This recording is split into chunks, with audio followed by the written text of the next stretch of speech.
விழுப்புரம் நாடாளுமன்ற தொகுதி உறுப்பினர் மேம்பாட்டு திட்டத்தின் கீழ் திருக்கோவிலூர் சட்டமன்ற தொகுதிக்குட்பட்ட சின்னகுணம் ஊராட்சியில் 8 லட்சம் ரூபாய் மதிப்பீட்டில் கட்டப்பட்டுள்ள நாடக மேடையினை விடுதலை சிறுத்தைகள் கட்சியின் பொதுச் செயலாளரும் விழுப்புரம் நாடாளுமன்ற உறுப்பினருமான துரை ரவிக்குமார் மக்கள் பயன்பாட்டிற்கு திறந்து வைத்தார்.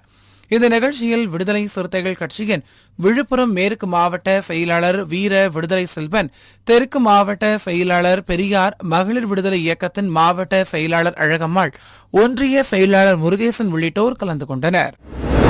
திருப்பத்தூர் மாவட்டம் வாணியம்பாடி கோணமேடு அடுத்த VSK காலனி பகுதியில் அம்மன் திருவிழா நடைபெற்றது. அதில் பூங்கரங்கம் ஊர்வலமாக வந்து கொண்டிருந்த போது கோணமேடு மற்றும் காமராஜர் நகர் பகுதி இளைஞர்களிடையே நடனம் ஆடுவதில் தகராறு ஏற்பட்டுள்ளது.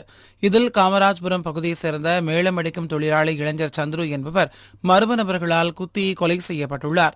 இதுகுறித்து தகவல் அறிந்து வந்த வாணியம்பாடி நகர போலீசார் பிரேதத்தை மீட்டு உடற்கூறாய்வுக்காக வாணியம்பாடி அரசு மருத்துவமனைக்கு அனுப்பி வைத்தனர். மேலும் இதுகுறித்து வழக்கு பதிவு செய்து இளைஞரை குத்தி கொலை செய்த நபர்களை தேடி வருகின்றனர். இந்நிலையில் குற்றவாளிகளை உடனடியாக கைது செய்ய கோரி சந்துருவின் உறவினர்கள் கோணமேடு பகுதியில் தகராறில் ஈடுபட்டதால் பெரும் பரபரப்பு ஏற்பட்டது. திருவாரூர் மாவட்டம் திருத்துறைப்பூண்டியில் தமிழ்நாடு ஊரக வளர்ச்சித்துறை அலுவலர்கள் சங்கத்தினர் 20 அம்ச கோரிக்கைகளை வலியுறுத்தி தற்செயல் விடுப்பு போராட்டத்தில் ஈடுபட்டுள்ளனர்.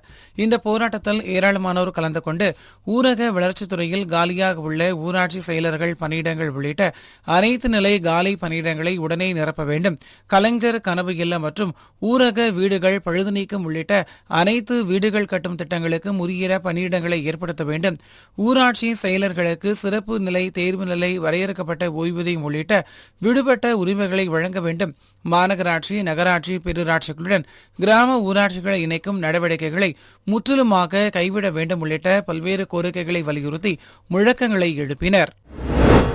நாகப்பட்டினம் மாவட்டம் திருக்குவளை வட்டாட்சியர் அலுவலகத்தில் உங்களை தேடி உங்கள் ஊரில் திட்டத்தின் கீழ் மாவட்ட அலுவலர்களுக்கான ஆய்வுக் கூட்டம் மாவட்ட ஆட்சியர் ஆகாஷ் தலைமையில் நடைபெற்றது. முன்னதாக திருக்குவளை அரசு மருத்துவமனை தமிழ்நாடு நுகர்பொருள் வாணிபக் கழக கிடங்கில் அரிசி, பருப்பு, கோதுமை உள்ளிட்ட பொருட்களின் தரம் குறித்தும் இருப்பு குறித்தும் மாவட்ட ஆட்சியர் ஆய்வு மேற்கொண்டார். பின்னர் ஆதமங்கலம், பண்ணத்தரு, மாராச்சேரி, அருந்தவம்புலம் உள்ளிட்ட பகுதிகளில் அங்கன்வாடி மையங்கள், பொது விநியோக அங்கன்வாடி மற்றும் பள்ளிகளில் மாணவர்களின் வருகை பதிவேடுகள், அடிப்படை வசதிகள் குறித்தும் ஆய்வு மேற்கொண்டார். சிவகங்கை மாவட்டம் காரைக்குடி வேடநகர் பகுதியில் 100க்கும் மேற்பட்ட நரிக்குறவர் இன மக்கள் கடந்த 30 ஆண்டுகளுக்கு மேலாக வசித்து வருகின்றனர்.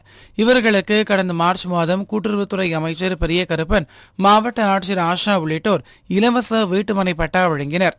இந்நிலையில் காரைக்குடி திருச்சி தேசிய நெடுஞ்சாலையில் சிறுவயல் அருகே அவர்களுக்கு ஒதுக்கப்பட்ட இடத்தை JCB இயந்திரங்கள் கொண்டு சுத்தம் செய்ய முற்பட்ட போது அப்பகுதியைச் சேர்ந்த சிலர் தடுத்து சுத்தம் செய்ய விடாமல் செய்துள்ளனர். இதனால் ஆத்திரமடைந்த நரிக்குறவர் இன மக்கள் காரைக்குடி தாலுகா அலுவலகத்துக்கு வந்து தாசில்தார் ராஜாவிடம் தங்களது இடத்தை மீட்டுத்தர கோரி மனு அளித்தனர். கிருஷ்ணகிரி மாவட்டம் போச்சம்பள்ளி அடுத்த பாரண்டப்பள்ளி ஊராட்சி சின்ன பாரண்டப்பள்ளி கிராமத்தில் மாரியம்மன் திருவிழா நடைபெற்றது.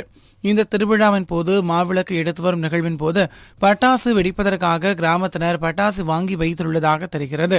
இதில் திடீரென தீப்பற்றி பட்டாசு வெடிக்க துவங்கிய நிலையில் அங்கிருந்தவர்கள் மீது பட்டாசு சிதறி விழுந்து விபத்து ஏற்பட்டது.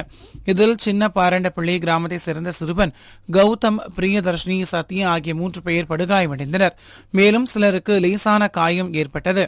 இதனையடுத்து படுகாயம் அடைந்தவர்களை அப்பகுதி மக்கள் மீட்டு போச்சம்பள்ளி அரசு மருத்துவமனையில் சிகிச்சைக்காக அனுமதித்தனர். இதுகுறித்து கிருஷ்ணகிரி போலீசார் விசாரணை நடத்தி வருகின்றனர். செங்கல்பட்டில் சாலை பாதுகாப்பு குறித்து விழிப்புணர்வு பேரணி நடைபெற்றது. சார் ஆட்சியர் அலுவலகத்தில் துவங்கிய இந்த விழிப்புணர்வு பேரணியில் 200க்கும் மேற்பட்ட மாணவர்கள் கலந்து கொண்டு சாலை பாதுகாப்பு குறித்து விழிப்புணர்வு பதாகைகள் ஏந்தியபடி சென்றனர். செங்கல்பட்டு மாவட்டம் திருக்கழுக்குன்றம் பேரூராட்சி கட்டிடம் 50 ஆண்டுகளுக்கு முன்பு கட்டப்பட்டது. தற்போது பேரூராட்சியில் மக்கள் தொகை அதிகரித்து காணப்படும் நிலையில் மக்களுக்கு தேவையான பணிகளை செய்வதற்கு போதிய இடவசதி இல்லாமல் உள்ள நிலையில் புதிய பேரூராட்சி அலுவலக கட்டிடம் கட்டுவதற்கு 2024-25 நிதியாண்டில் மூலதன மானியம் திட்டத்தின் கீழ் 1,27 லட்சம் ரூபாய் நிதி ஒதுக்கப்பட்டு பேரூராட்சி தலைவர் யுவராஜ் தலைமையில் கட்டிடம் கட்டுவதற்கான பூமி பூஜை போடப்பட்டது. இந்த நிகழ்ச்சியில் சிறப்பு அழைப்பாளராக முன்னாள் சட்டமன்ற உறுப்பினரும் திமுக ஒன்றிய செயலாளருமான தமிழ்மணி கலந்து கொண்டு பேரூராட்சி அலுவலகம் கட்டுவதற்கான அடிக்கல் நாட்டி பணியினை துவக்கி வைத்தார். மேற்குவங்க மாநிலம் கொல்கத்தாவில் பெண் பயிற்சி மருத்துவர் பாலியல் வன்கொடுமை செய்யப்பட்டு கொலை செய்யப்பட்டதை கண்டித்தும், கிருஷ்ணகிரியில் பள்ளி மாணவிக்கு பாலியல் தொல்லை அளிக்கப்பட்டதை கண்டித்தும், புதுச்சேரி மத்திய பல்கலைக்கழகத்தில் நாடகத்துறை மாணவர்களின் சிதைக்கப்படும் பெண்ணுரிமை என்ற தலைப்பில் நாடகம் நடைபெற்றது. அனைத்து இந்திய மாணவர் பெருமன்றத்தின் சார்பில் புதுச்சேரி மத்திய பல்கலைக்கழகத்தின் AISF கிளை செயலாளர் ஆகாஷ் தலைமையில் நடைபெற்ற இந்த நிகழ்ச்சியில் ஏராளமானோர் கலந்து கொண்டனர். திருப்பூர் பவர் டேபிள் உரிமையாளர் சங்கத்தினர் பனியன் உற்பத்தியாளர்களிடம் ஏற்கனவே செய்து கொண்ட ஒப்பந்தத்தின்படி 7 விழுக்காடு கூலி உயர்வு வழங்கப்படவில்லை என்று கூறப்படுகிறது. இந்நிலையில் திருப்பூர் பவர் டேபிள் உரிமையாளர்கள் சங்கத்தினர் கூலி உயர்வு வழங்காத நிறுவனங்களில் இருந்து டெலிவரி எடுப்பதை நிறுத்தி போராட்டத்தில் ஈடுபட்டனர். இதனால் அங்கு வேலை பாதிப்பு ஏற்பட்டுள்ளது. திருப்பத்தூர் மாவட்டம் ஆம்பூர் கிருஷ்ணாபுரம் பழைய மருத்துவமனை பகுதியைச் சேர்ந்தவர் கருணாகரன். இவருக்கு புவனேஸ்வரி என்ற மனைவியும் துர்காதேவி என்ற மகளும் உள்ளனர். இவருக்கு சொந்தமான நிலம் பெரியாங்குப்பம் பகுதியில் உள்ளது. இதில் அவர் விவசாயம் பார்த்து வருகிறார். இந்நிலையில் நிலத்திற்கு சென்று வருவதாக கூறிவிட்டு சென்ற கருணாகரன் வீடு திரும்பாத நிலையில் நிலத்தின் அருகே உள்ள கிணற்றில் ஆண் சடலம் கிடப்பதாக தீயணைப்புத் துறையினருக்கு அப்பகுதி மக்கள் புகார் அளித்துள்ளனர். இதனையடுத்து சம்பவ இடத்துக்கு வந்த தீயணைப்புத் துறையினர் கிணற்றில் இருந்த சடலத்தை மீட்டபோது அது கருணாகரன் என்பது தெரியவந்தது. இதுகுறித்து தகவல் அறிந்து வந்த கிராமிய போலீசார் கருணாகரனின் உடலை மீட்டு ஆம்பூர் அரசு மருத்துவமனைக்கு உடற்கூறு ஆய்வுக்காக அனுப்பி வைத்தனர். இதுகுறித்து விசாரணையும் மேற்கொண்டு வருகின்றனர். தேனியில் இருந்து சுமார் 30 கிலோமீட்டர் தூரம் உள்ள மயிலாடும்பாறை கிராமத்துக்கு கடந்த 40 ஆண்டுகளாக நகர பேருந்துகள் இயக்கப்பட்டு வருகிறது. ஆரம்ப காலகட்டத்தில் இந்த வழித்தடத்தில் 2 நகர பேருந்துகள் மட்டுமே இயக்கப்பட்டு வந்த நிலையில் தற்போது பயன்பாடு அதிகரித்துள்ளதால் இந்த வழித்தடத்தில் 6க்கும் மேற்பட்ட நகர பேருந்துகள் இயக்கப்பட்டு வருகிறது. இந்த வழித்தடத்தில் கடைசியாக கடந்த 1997ஆம் ஆண்டு புதிய பேருந்து இயக்கப்பட்டது. அதன் பின்னர் இந்த வழித்தடத்தில் பழைய பேருந்துகளே இயக்கப்பட்டு வருகிறது.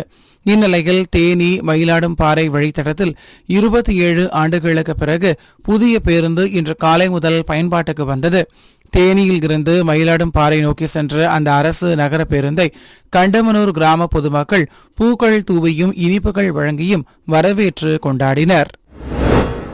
உலகம் முழுவதும் குரங்கம்மை நோயால் 116 நாடுகளில் 99,116 பேர் பாதிக்கப்பட்டுள்ளனர்.